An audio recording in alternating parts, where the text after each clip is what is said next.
Hi, this is Steve Nall from Collings Guitars, and you're listening to Bluegrass Jam Along, the podcast for anyone and everyone who plays bluegrass.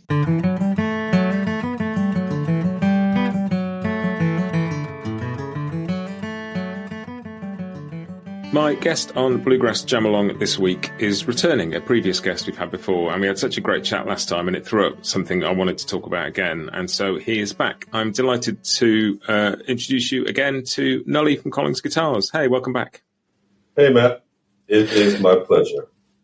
We had such a cool chat last time back in July, and one of the things that came out of that was a conversation about different woods and different sort of sources of wood. And so we were chatting after that, and it thought it'd be a really cool idea to talk about Tonewoods for guitars, what they do, how they work, why we use the ones we do, what the alternatives are, like how we might more sustainably approach that in future, because it's fascinating. But I suspect, maybe like me, people don't necessarily know as much about it as they'd like to. And I think a great place to start is just to talk about how a guitar works and what the wood contributes to that. Because I think most people like me think about top wood and think about back and sides and think about very little else. Yeah. Okay. Well, we'll start. Stop me if I go too deep, but we'll just kind of start from the beginning of, I think we touched last time on every guitar, good, bad, indifferent, is wood, craftsmanship, and design. And so today we'll talk about the wood, but the magic of an acoustic guitar is every element on it, including the wood, makes that guitar good, great, bad. And if you're off on one of those things, it changes. It's the sum of all of its parts. And so you have the neck and the body, and then you have the neck set angle. You have the bridge, which is the final brace. What's the bridge made of? How does it fit? Do you have bone nuts and saddles? How are your frets fit? What are your frets made of? What's the nickel silver content? All of these things. How thick are your sides? How deep are your sides? All of these things contribute ultimately to the sound of the acoustic guitar. And if you're off on any one of those things, it radically changes it, and almost never for the better. So that's all playing into the design. What we'll talk about today is based on, as a disclaimer, I'm just talking about my experience here at Collings with our guitars. Mileage may vary based on the builder and the braces, the type of braces, the angle of the braces, the placement of the braces, the thickness versus the height. All these things contribute to making the guitar sound different. So we'll talk about wood, and even there's a disclaimer when it comes to the wood, because when we're talking about Sitka, there's some really heavy monster pieces and there's some really light pieces. So we'll just talk about averages across the board based on my experiences here at Collings. I am not the world's biggest expert. I was doing the math before this started, and I think I've done about 1,200 tops and backs.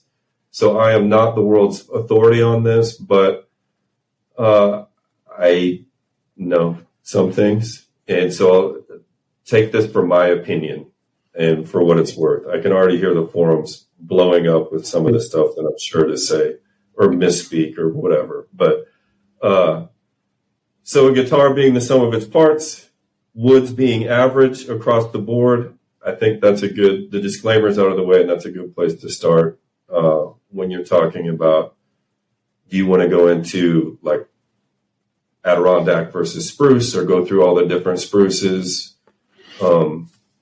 I think it'd be really cool to sort of talk about the bits of the guitar and what they do. So, there are, I think, like largely we're going to be talking about dreadnought style, sort of traditional Martin style guitars, because that's what most people play for bluegrass. And this is largely a bluegrass podcast. But there's a very traditional approach. Like people talk about spruce tops, people talk about either mahogany or rosewood back and sides. And that's, 90% of the conversation, but there's different kinds of spruce. And like, just from my point of view, I'd be really keen to know why spruce for the top. Like, why has spruce become the standard? That's okay. Let's start there. Spruce, out of all the woods, has the greatest strength to weight ratio. So it's very light and it's very stiff. For a top, you want it to be light and stiff because that allows you to get it thinner and that allows the top to shake.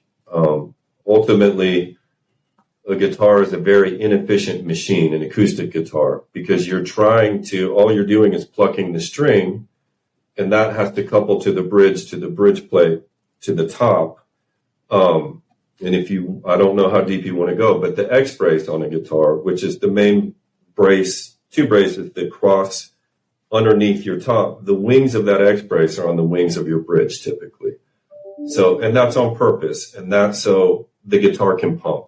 And it makes it, as guitar builders, we're trying to eke out every efficiency in the build as possible, which is why bone nuts are superior to plastic, and on and on and on. People go into the glues they use to install frets.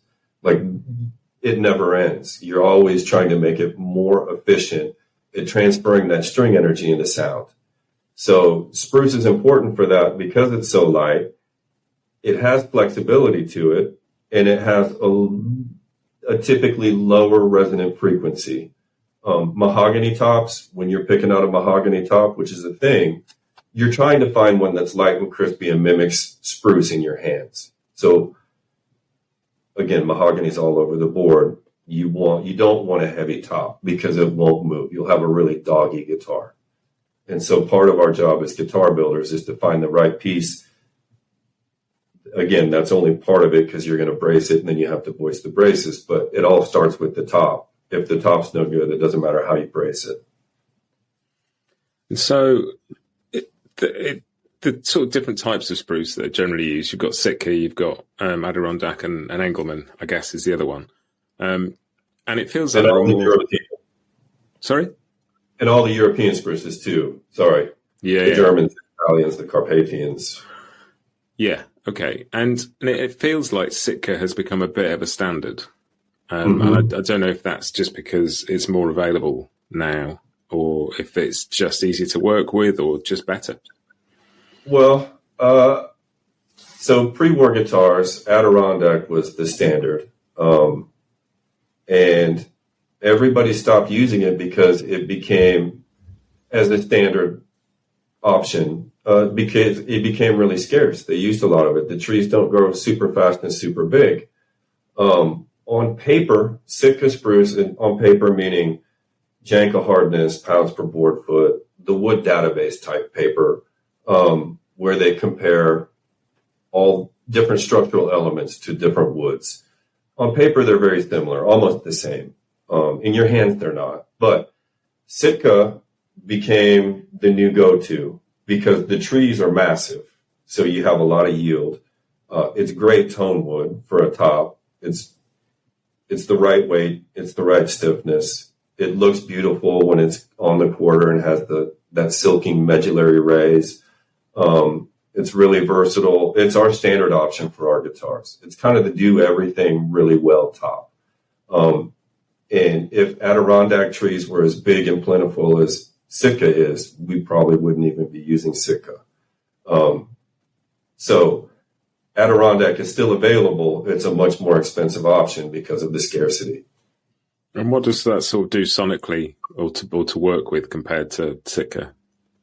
Well, and again, we'll talk on average, but on average, it's hard to describe. It has more headroom. It's bigger. It can be louder. The notes to me are a little rounder. It gives you a different, and we're talking degrees. We're not talking red versus green. We're talking red versus, bad analogy, I can't think of another lighter shade of red. We're talking shades of color. Yeah. But the Adirondack has a different feel and a lower resonant frequency when you tap it. And so it gives you a little different response when it's boxed up and you're playing it. Adirondack's very versatile, but it is the gold standard. It has an immediate acceleration, note acceleration, lots of headroom. As a builder, we love it because we can do what we want with it. It's very elastic and it'll go where we want to take it. I could never make an Engelmann top sound like an Adirondack top. Maybe some people can. I can't. Engelmann's very light and not very stiff. So as a rule of thumb, the lighter, softer woods are better for fingerstyle type light playing. You'll have more overtones. You'll have less immediate attack. You'll have less headroom. The harder woods like Adirondack can really take digging into. One of the drawbacks, if you want to call it that, for an ad top or a red spruce top, is it takes a minute to break in and really become a guitar, because they're tough, but they sound, I mean, you've heard them. They're my favorite. And that's an interesting point about sort of breaking in time and how long something takes to get to that sort of what people think of as a vintage tone. And maybe we'll come on to that later when we talk about sort of the different ways people treat wood. And then, from a sort of dreadnought point of view, flat picking guitar, the classic back and sides woods are going to be mahogany and variations of that, and rosewood. Yeah. And what do you need from the back and sides that is different from what you need from the top from a bit of wood? Well, the back and sides, if you think of the top as how do I describe it? The top's moving. The back also moves, and you want the back to move, and you want to pair them so they're working together and not against each other. The holy grail combo, especially for bluegrass guys, is a Brazilian rosewood back and sides with an Adirondack top.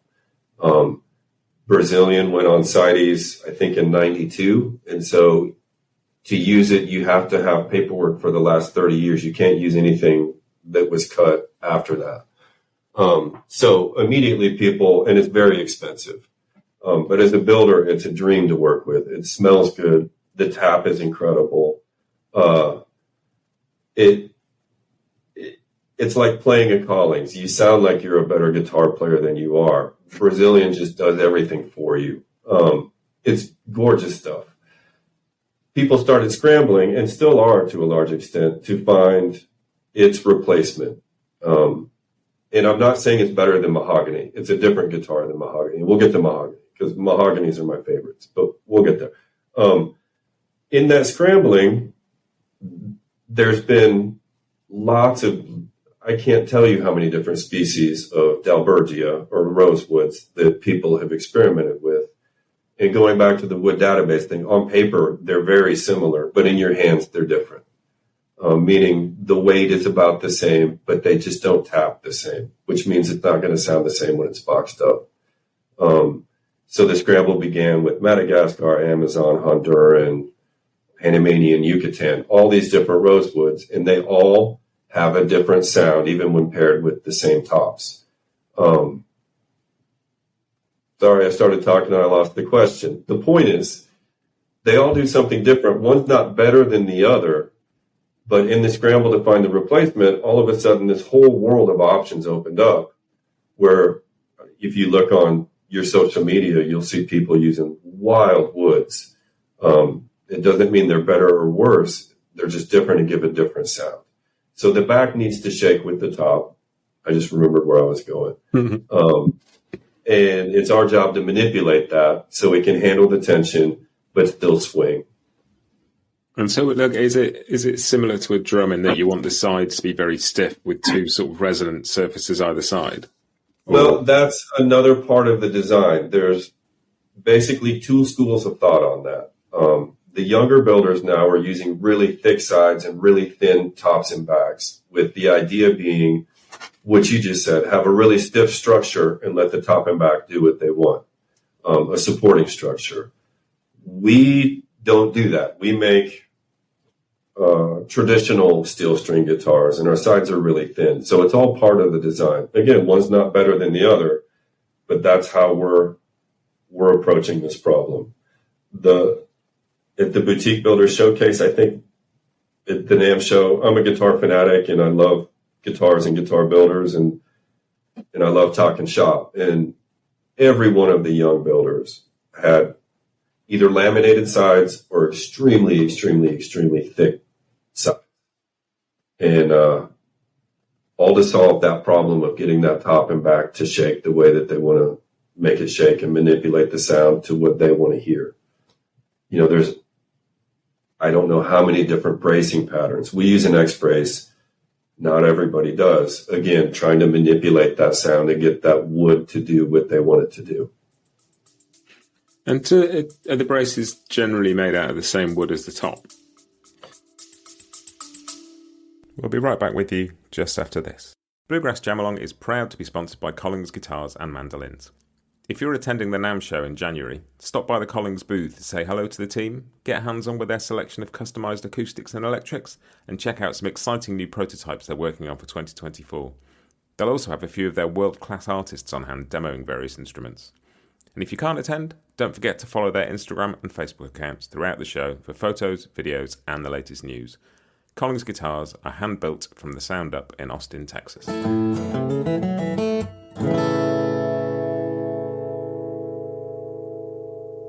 This episode is also brought to you by Peghead Nation, the home of roots music instruction. If one of your 2024 resolutions is to improve as a musician, Peghead Nation is the place to go. They have 65 streaming video courses for guitar, mandolin, banjo, fiddle, dobro, bass and ukulele from some of the leading names in acoustic music. Courses cover bluegrass, old time, Irish music and swing, plus lessons dedicated to improvisation, theory and ear training. Your first course is just $20 a month and you can add more for $10. Try any course free for a month with the promo code JAMALONG. Make 2024 a year of more music at pegheadnation.com.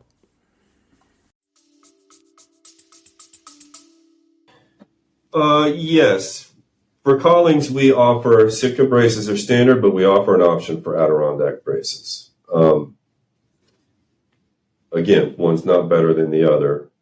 It's different flavors of what you want. The ad on the whole, the ad is a little bit stiffer.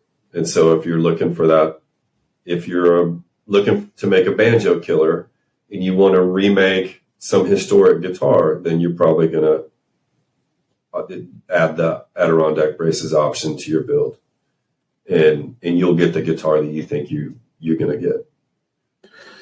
And so you sort of said earlier on that the mahogany's your favourite. My experience playing guitars so far is very much the same. All the guitars I've loved have had mahogany back and sides.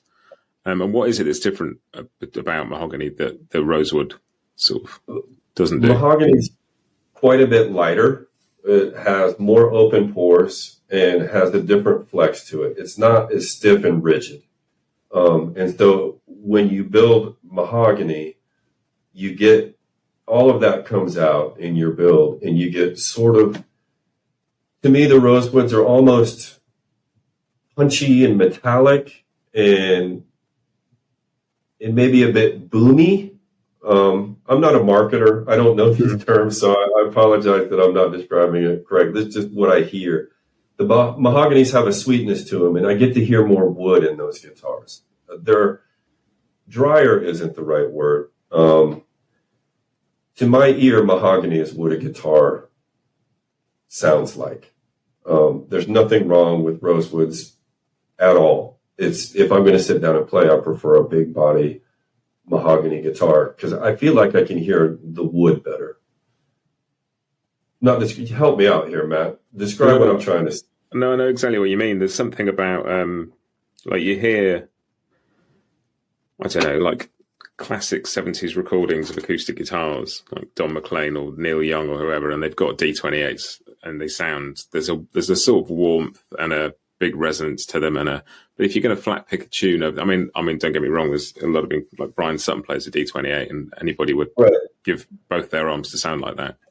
Right. Just thinking about it in those terms would be foolish because you wouldn't get the benefit. But like, you know, it's, as you say, with all of this stuff, it's horses for courses and everything's, you know, Brian Sutton sounds incredible on a D28. But for me, when I pick up a guitar, there's always just a little bit more cut and a bit more punch and a little bit more poke, if that makes sense, to a mahogany guitar that just asserts itself slightly more.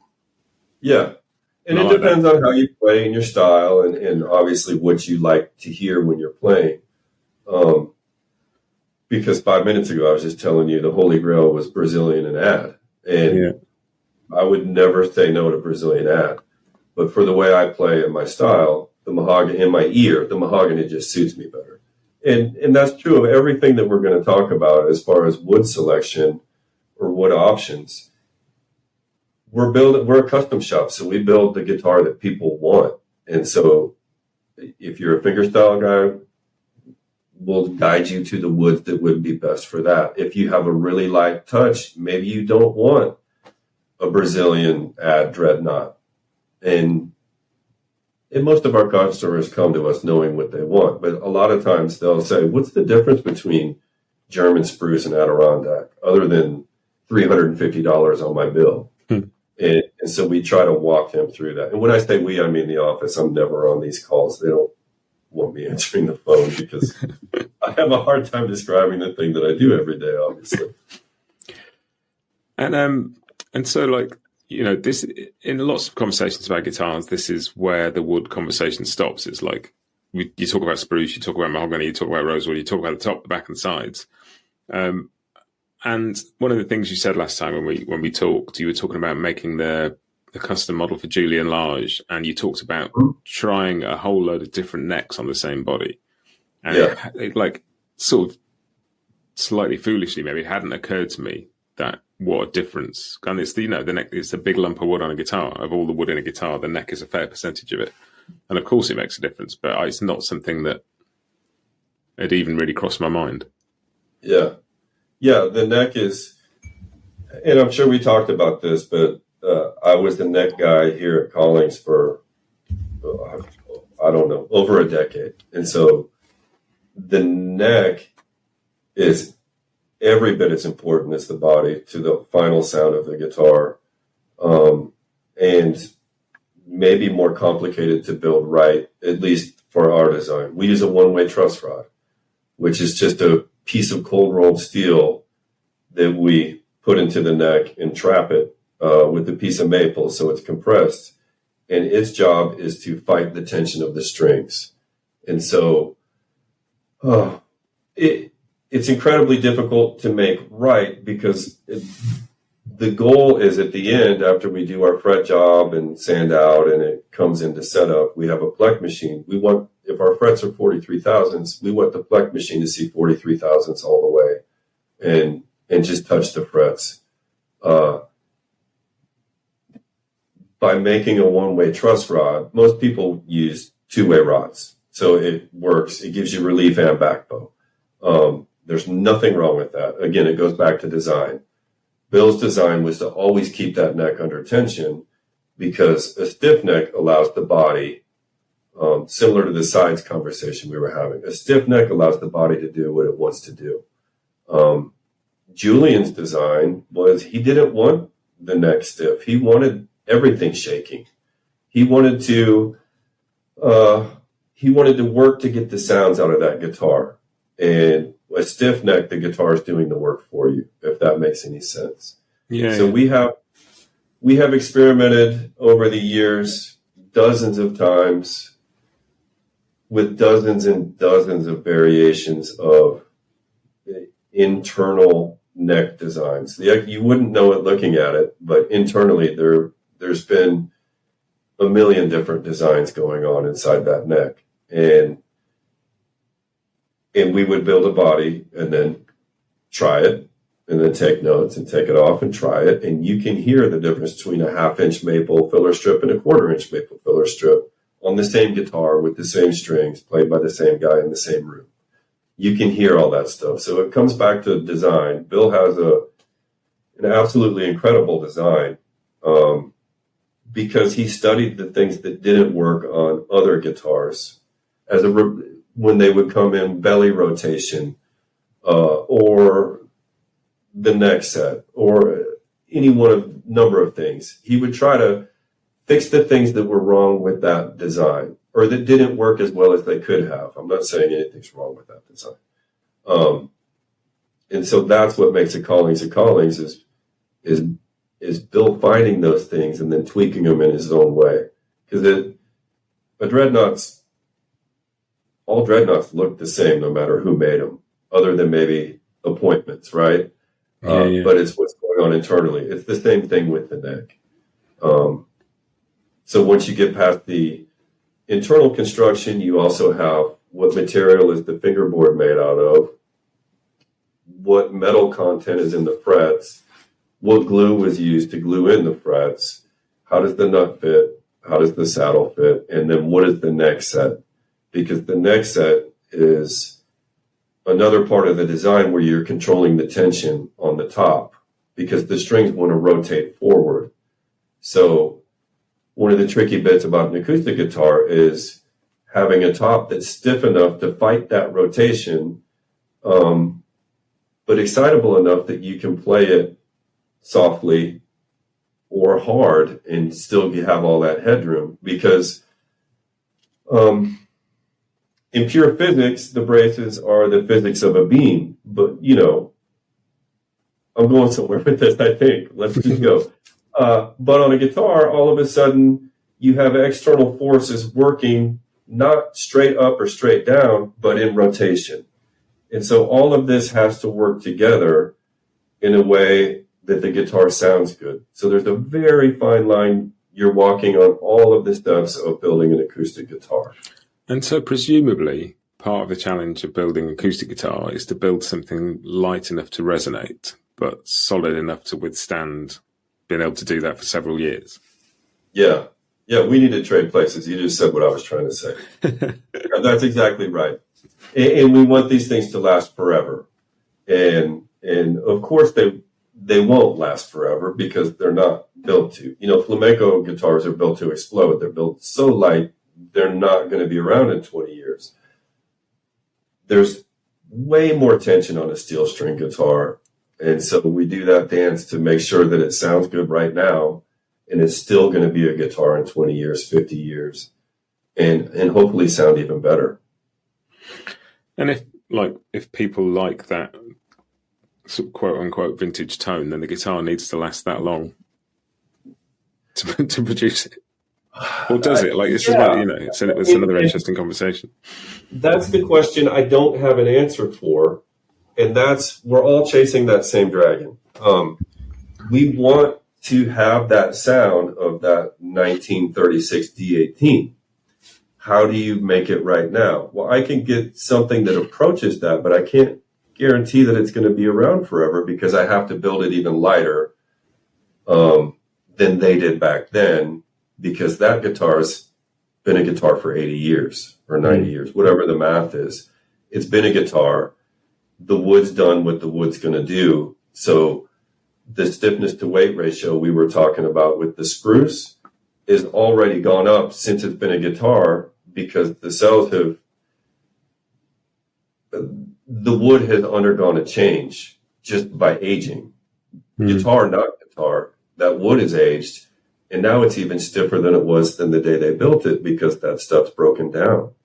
So the stiffness to weight ratio has gone up without having to do anything. And that's, not everybody's trying to build pre-war guitars, but that is the challenge, is to build something now that can approach that, but still be bomb-proof, relatively speaking. Yeah, and then that sort of leads on to what we touched on earlier, really, is that one of the approaches people have made to that is to treat the woods to try and replicate that aging. And I don't know if all of these are necessarily the same thing, but you read about baked wood, torrefied wood. Eastman calls it thermocured. I think Martin calls it VTS. There's lots of. I presume they're all essentially the same thing. It's a process of baking the wood to dry out. Yes, it's different. It's different terms for the same thing. If you hear me say baked, we call it baked here, but it's torrefied. Torrefaction is a process, and I'm not an expert in this. I know as much as anybody, but it's a process where they take the wood and put it in a kiln, and in an anaerobic environment. So they take the oxygen out of the kiln, heat it up in an effort to get the sap and the oils out of the wood to mimic the effects of 100 years of aging on the wood. It breaks down the hemicellulose in the wood, which is a sugar in the wood, which gives it that golden brown color. It actually bakes the sugars out, or some of them, and crystallizes the resins and the oils in there. And after it's torrefied, the wood is incredibly light and incredibly stiff. It gives, to my ears, my opinion, it gives a different sound than the wood would have had when it went in to get torrefied. Again, talking about the spruce, you're always talking about strength to weight. It's incredibly strong because it weighs 25% less than when it went in, something like that. The pros of torrefaction are it gives a beautiful color. You put a beautiful burst on it because you're starting with this kind of tannish brown palette.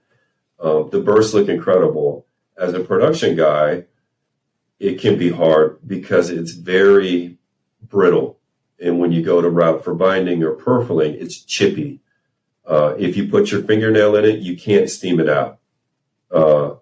So it changes the wood from what it was to something new. And as they come through, we treat them differently. We voice them differently because it is different. And it gives, to my ears, a very pure, glassy, fast response. It's its own thing. It's different. It's not better or worse, but it is different. And people love it. And when we make a couple a week, it hasn't gone away. And presumably, like the result of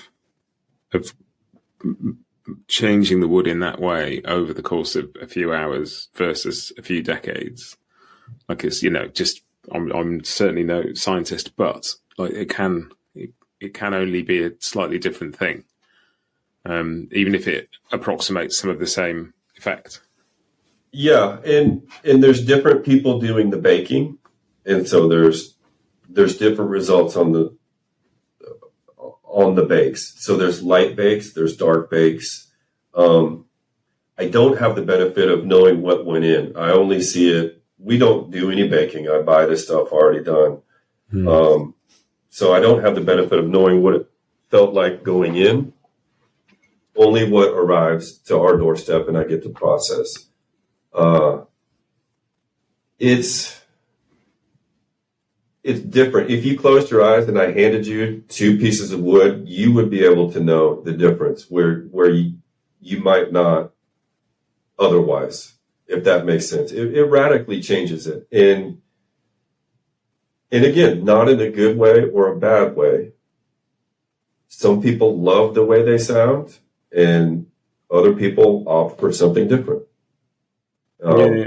It's funny, I went into a guitar store in London this week and I played two new identical Eastmans. And you say like no two guitars are identical. Like they might have been made by different people. There's certain elements on Eastmans that are definitely handmade.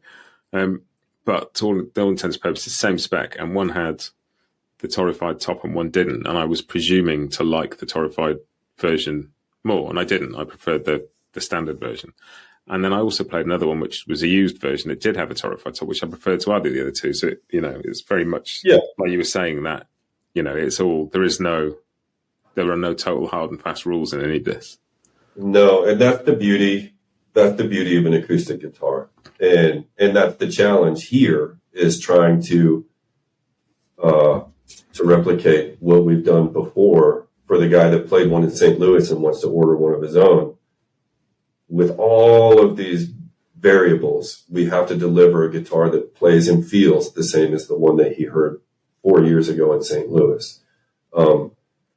That's what keeps it exciting for us because acoustic guitars are hard to make. And as long as we've been doing it, there's still challenges every day through every part of the process, which is great. And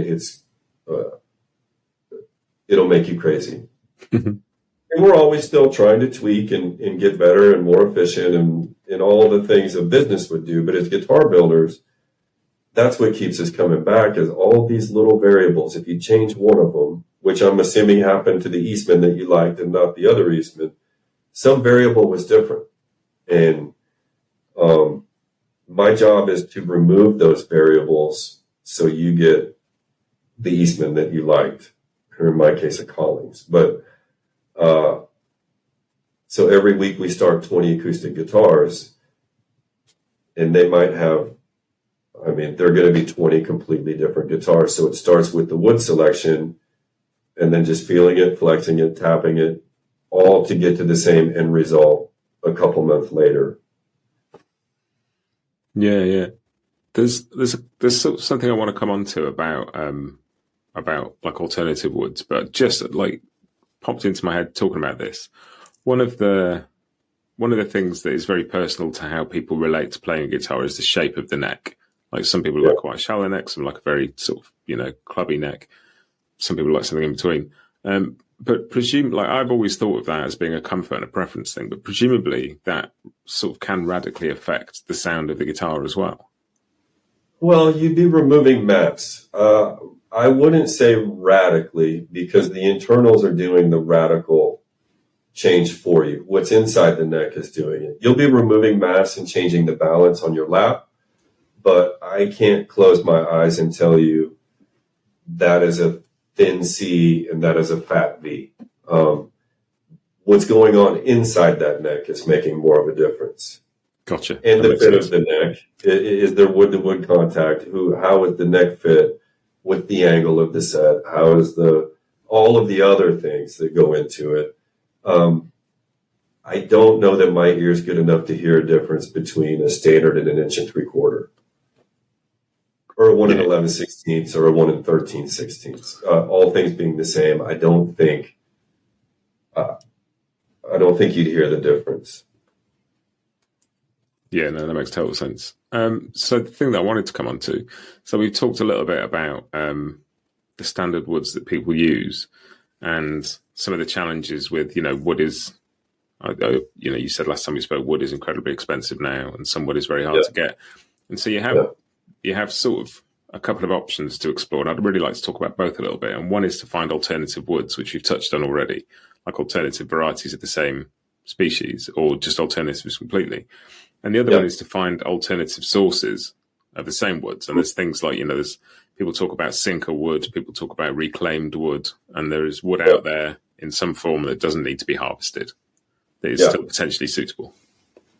And that is the wave of the future, because the trees, if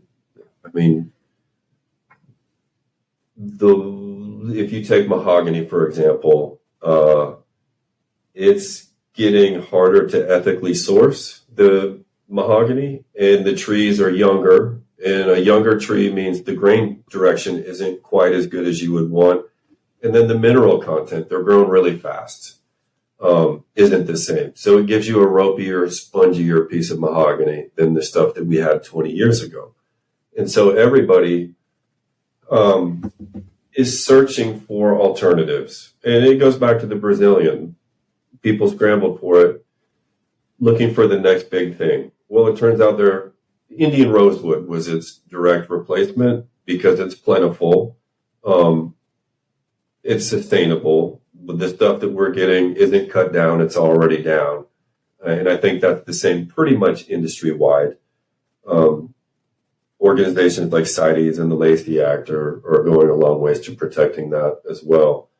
So the scramble's on, not just to find alternatives, but sustainable, all the buzzwords that you would want. For my intents and purposes is to find something that I can get repeatedly. From a marketing point of view, it's the right thing to do. And it has all the right buzzwords and key phrases.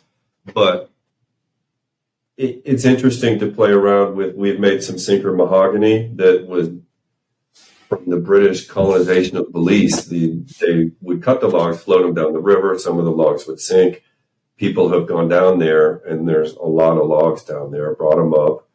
And it's old growth mahogany. From all those years underwater, it's sort of changed the character of the mahogany into something different. And so that's fun for us. It's beautiful stuff. It's old growth, and it makes a nice guitar. So there's also, on tops, there has been, so we sent a reclaimed set of Sitka tops to the Chicago show, the Fretboard Journal Guitar Show. One of those tops is in the Gear of the Year from Acoustic Guitar Magazine. It sounds great, it looks funky, and it's old growth. And this tree's been dead for decades and decades and decades and decades, and now we're recycling it. And it, not a gimmick, it makes a beautiful guitar top for all the reasons that bake tops have, but it happened naturally. And so it feels different.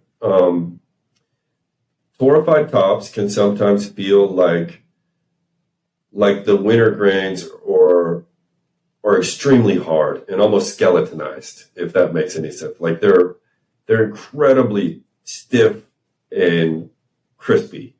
And the reclaimed wood, the oil's gone, the sap's crystallized, the hemicellulose is broken down just naturally. They feel different. And as a result, they sound different. Again, not better, not worse, different.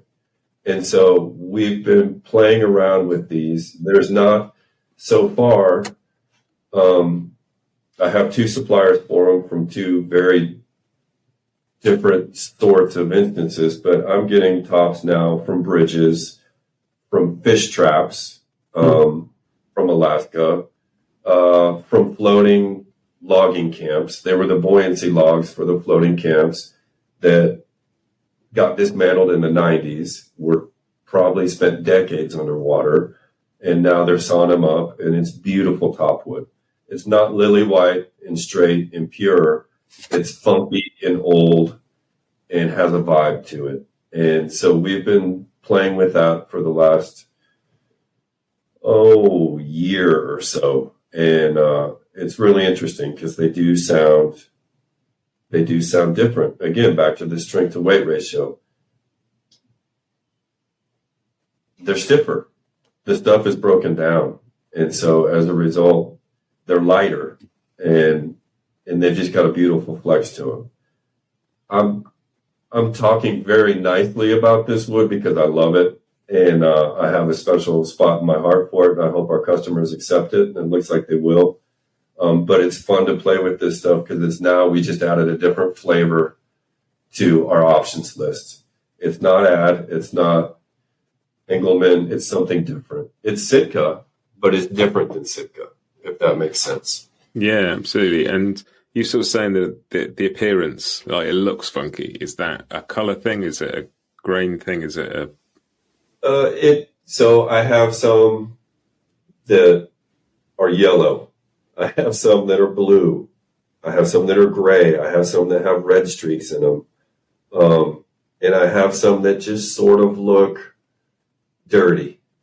I can't tell you why. It's whatever happened to that tree. I'm not even going to make up a story about why that happened. But, you know, it's got a whole different vibe. And I feel good using it. I still love using everything else. It's just fun to have a new addition to the lineup that gives you just a different shade of tone, of volume, it's just a little bit different, and it's enough different that it's fun to play with. And so presumably, given that like we talked to the top of this about a fairly narrow sphere of guitar styles that you talk about when you talk about bluegrass, talk about dreadnoughts. It's one body shape. It's 3 or 4 woods, and that's about it. Not that people don't use it, but that is largely the conversation. And so presumably sort of perception and re-educating people is a big part of this conversation as well. Because people are used to seeing really clean white spruce tops. But at the same time, you look at a 1930s Martin Dreadnought, and a lot of them are yellow and beaten up and scratched, and they look amazing. Right. And people are doing that to new guitars now to try and make them look like that anyway. So, it's a great effect. Like our friend Alistair's doing that, and his guitars are gorgeous. It's all about the vibe. And I was afraid that our customers wouldn't accept anything other than like the perfection. If you close your eyes and imagine the most beautiful ad top, that's what they want. And a lot of them do, because that's what they're paying for. But a lot of them are willing to experiment and try something different and trust us to make them a great guitar, and that's the fun of it. And then experimenting. Every guitar sounds different. I mean, we've talked about wood choices on a Dreadnought, but then there's OM, and then there's OM short scale, and then there's 0014 and single O, and on and on and on and on and on. And all of those different shapes give you a different sound. And then you add the wood combinations to that, and there's so many choices that we can tailor it to your style or your desires of what you want the guitar to look like or sound like. And that's kind of the fun of this, partially the Torified, partially this reclaimed stuff. We're just adding another option to an already endless option list, and just giving them a couple degrees of separation. And in all honesty, if you've got a Dreadnought that's rosewood and you've got your mahogany OM, you're set. Well, now there's something else, man. You got to try it. Yeah. Well, guitarists definitely aren't the kind of people who like to buy one guitar and then stick with it for life. Yeah. And they always have their go-to. And my goal is to make that guitar that sits right next to them, I want that to be their go-to. And we will make whatever you want. We will tailor all these choices to what you say you want and try to make the best thing that we can. And again, that's the fun of it. But having these new options gives us a couple new tools to help them get their dream guitar. And they've trusted us enough with this reclaim stuff that people are ordering it, and there's some out there now, and they're really well received. So I'm super excited about it. That's really cool. And like, presumably there just are like logistics and truths and facts about being a guitar manufacturer in the modern world, that there aren't endless supplies of the woods people want, and there aren't, there are going to be harder and harder conversations about how many new guitars the world needs, and if we can reuse existing wood to make some of those. Well, and I probably shouldn't even bring it up, but China has a booming middle class, and they are making guitars, man. So many guitars, and a lot of that wood's going over there, which means my supply, which was already scarce, got scarcer. And so the scramble to find good stuff, it's always a challenge sourcing wood. And, people are accepting things that aren't 100% aesthetically perfect looking now that they weren't 20 years ago when I started.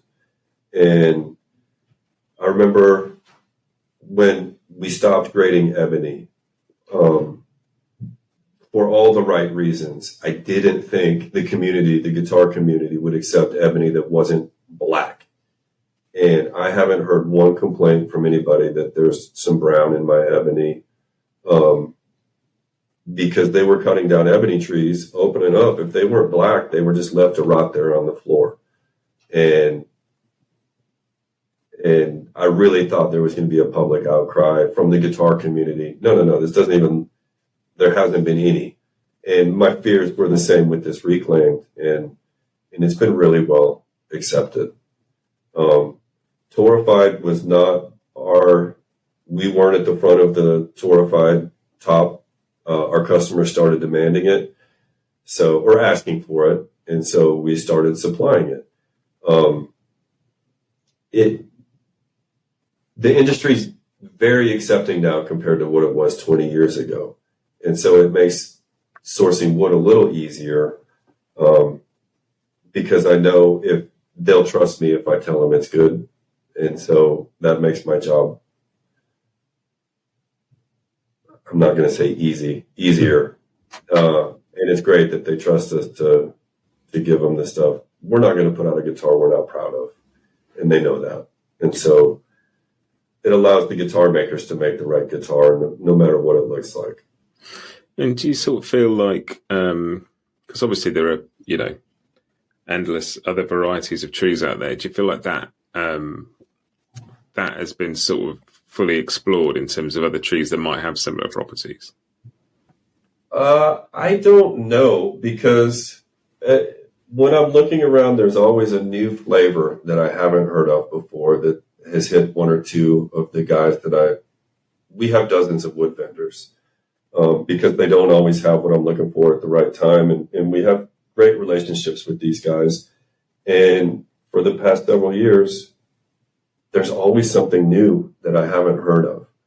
And so I don't think we're at the end of that rainbow yet. I think there's still opportunities out there. Will they ever be the new Brazilian? I don't think so. But, Cocobolo is available and it makes a fine guitar. And the same is true of maybe Sycamore, maybe, who knows, that I haven't experimented with, or we as a company haven't. We always like to try new things, and I'll grab a couple flavors of the month and just try them. So I think there's still more out there. But again, all the Como that people are using has already been cut. The same with the Indian. Obviously the Sinker Mahogany. Now there's Sinker Primavera on the market. There's always new flavors. And if we can do it sustainably, I'm all for it. Yeah. No blood. And it's really interesting, just the idea that there might be stuff out there. I might have no idea what the historic uses of spruce and mahogany and rosewood are, but that there might be stuff out there that currently knows how to be a great piece of wood, but just hasn't worked out that it's a guitar yet.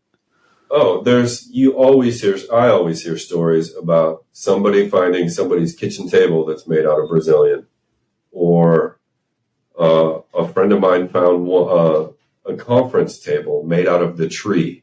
The tree. He found a conference table made out of it. Wow. Anyway, there's always new finds and things that are already existing that we just have to resaw and turn into a guitar. So there's that side of it. And then there's the side of, well, what happens if we try this Australian wood that nobody's tried, which happened with, what is it? The Blackwood. I can't remember. We used a couple sets. We're always trying whatever's around. And if it works, great. And if it doesn't, okay. And sometimes we'll touch a piece of wood and know that that's not a guitar wood. Unfortunately, we're in Texas where we don't have huge, tall trees that grow. We have shorter, more arid, loving trees. So there's nothing around here that I can really experiment with outside of mesquite or royal ebony. So I have to get on the internet and do my searches. Yeah. I mean, it's cool just even that amount of stuff that we talked about, just the kind of the range of options and things people have on their sort of menu when they want to order a guitar, but the amount of just different stuff. You read back and it's so often that, you read the history of Martin guitars or whatever, and a particular thing just becomes the thing for sometimes no apparent reason, sometimes for very good reason.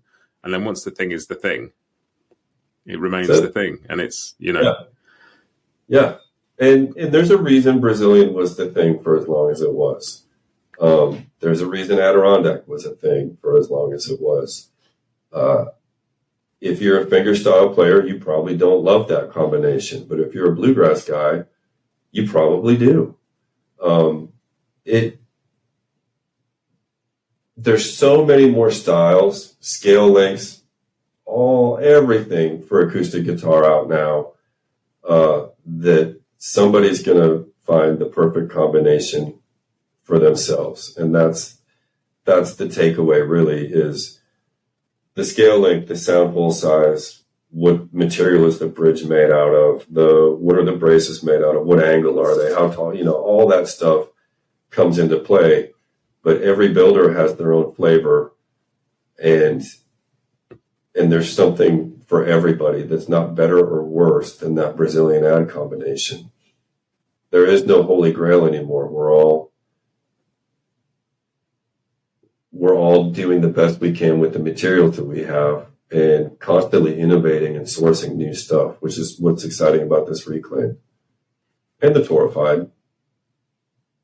As a player of guitars, it never ceases to amaze me how a guitar you pick up and play, whether it's in a shop or somebody else has it or wherever, like, so often the ones that you just keep coming back to and picking up aren't necessarily the ones that on paper you think you would. And they're not, or something that you think is going to be amazing just leaves you cold, even though it's beautiful, or something that is really average can just make you want to play it. Yeah, I'm telling you, there's magic to an acoustic guitar, and it's true that they have to turn into guitars. First thing I do when I come into the shop is play all the guitars that got set up the day before. I take notes on all my tops and backs, and I just want to keep reinforcing my learning curve. And so the first thing I do with fresh ears when I come in is take all the guitars off the rack one at a time, and I have my little thing that I do, so I'm comparing apples to apples. Your brain says, oh, I see that guitar shape. I know what this guitar is going to sound like with that wood combination. And it's amazing that 1 out of 100 just speaks to you. They're all great guitars, but there's that one that has that thing that you love. And I love it when that happens because you don't want to put it down. And it's the same guitar shopping. Yeah, I like this one. You can look at the prices on all of them, and if you get the most expensive, you might not get the one that you like the best. The one that you like the best and you connect with might be $500. There's magic in acoustic guitars. Once they're strung up, we let them sit for a day so they can kind of settle and turn into guitars, and then we do the final setup and turn them in. I'll play them that day, and then if they're still around in a week, I'll play them again in a week, and I swear they're different. And then I swear they're different a month after they've been to their new home and have been played. And they just get better and better and better and better because they turn into what they're supposed to be. That's magic. I don't know how else to explain it. Well, when I first started playing mandolin, I remember people talking about instruments opening up and thinking, yeah, okay, whatever. And but the mandolin I have now, like, if it sits in my case for a while because I've been playing guitar and I pick it up and play it, it sounds okay. And after an hour, even just after an hour of, it remembers what it is, or maybe partly it's just that I remember and I play it better. But, I notice the difference really quickly. No, there's been studies. There are tools now that you can attach to the bridge of your guitar, and I can't think of the name of it, but I watched several YouTube videos on it, and they did a very scientific study where they excited the frequency spectrum of the guitar. This thing vibrates the top very slightly. It makes it hum, basically. And they measured the decibels at the beginning, and then they came back, and after 4 hours, the amount of noise coming out of the guitar had increased just by the guitar being a guitar and being moved. So I always thought I heard that. The guy that taught me, Bruce Van Wart, had a Brazilian slope shoulder that he would play, and I would swear after 15 minutes of him playing it, it warmed up. And I thought that was just me, and it still could be. But according to these bridge things, these things break in and warm up. I mean, I can't pretend to understand any of that because I'm the guy that says they're magic. But at the same time, earlier on, I can't remember what the number you said was. You said, oh, I don't know everything. I've made around 1,200 tops or something, whatever it was. Yeah. The number you said was, which is obviously 1,200 more than I've made. And I think that's the thing is you can measure stuff, you can document stuff, you can make stuff identical, you can spec sheet stuff to your heart's content, but sometimes you just pick up an instrument and you like it and it speaks to you and just want to take it home, and that's it. Yeah, and that's the fun of it all. And if I can promote our company a little bit, when you said I've done 1,200, the guy replaced it 30,000. Wow. So, I mean, forget about it. And he did it all using his senses, with his fingers and in his ears and his intuition. And now for the smaller builders, technology's advanced to a place. Well, in some of the bigger builders, they're using FFTs and 48 fast transforms. It's an app on your phone. It measures resonance. And so it shows you a little graph of the peak and everything. For the guys that don't have a benefit of doing 1,000 a year, this is how they're building to get the same thing. What was interesting is I'm always trying to learn, so I dove into this FFT thing, not to change the way we build guitars, but to quantify what we were doing. And the interesting thing is what Bruce set up and Bill and this process and the way that we make them, there's a sweet spot for the resonance of the cavity. For a big body, they want it to be 89 hertz. I get the FFT on my phone. I'm learning how to use it. I'm tapping. We're there. That's what we already do. And it's based on Bruce and Bill's design and their experience in years of touching these things and having the intuition to make the guitar. It's just incredible. And then to have that passed on to me from, my heroes is incredible. So I can't pretend like I know anything. I learned from these guys. And like I said, the 1200 is nothing compared to these guys. So take what I say for just what it is. It's one guy's opinion. But we're on the right track.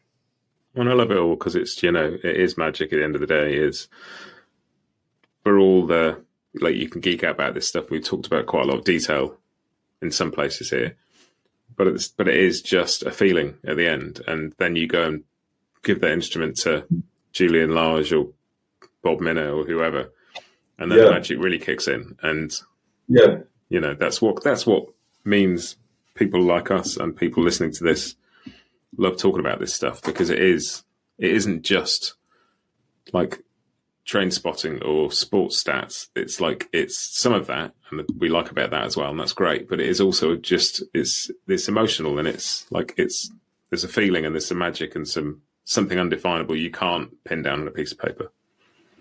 Well, and as a builder, we talked about it a little bit between our last two talks, but I get lost in the Collings bubble of making the perfect thing. And then I go to the IBMAs and I get to hear Bob Minner or Jake Workman or this guy who I don't know playing these guitars. They're not worried about the things that I'm worried about. They want the guitar to do what the guitar is supposed to do. And then seeing them do that is a whole nother level beyond anything that we've talked. We can talk about the fit of the X-Brace all day. These guys don't care about that. Does the guitar do what it's supposed to do? And in hearing them put these things, they're tools for these guys. For me, it's a personal thing. For these guys, they're tools that they go to work with. I'm not saying they don't love their guitars, but that's how they make their living. And to see them interacting with them in a way that I can't even fathom, and I don't think about on the day-to-day basis. I'm thinking about the guitar when I'm here, not the player at the end. I want the player to be happy, obviously, but I have to make the best guitar that I can for them. They're taking it and then looking at it from 180 degrees different perspective. Fascinating industry. And again, it's magic for them too. Yeah. And I won't say magic again, I promise.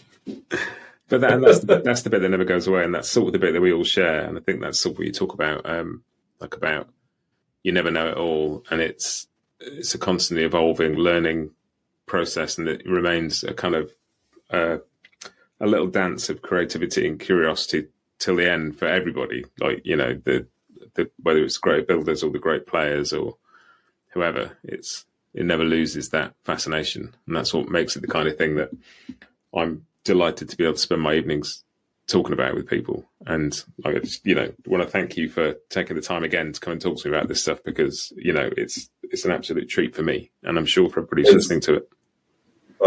Matt, I love talking to you. You make it so easy. I hope you got something out of it. You said everything I said better than I said it. You don't need me for this. I'll try it next time I'm on and see what happens. I don't think it's going to be anywhere near as interesting for the listeners. We'll reverse it. You can interview me about what I know about guitars. It shouldn't take long. Hey, there you go. Between the two of us, we're a mess. Brilliant. Thanks so much. Good to see you again. Hey, my pleasure, man. Thank you.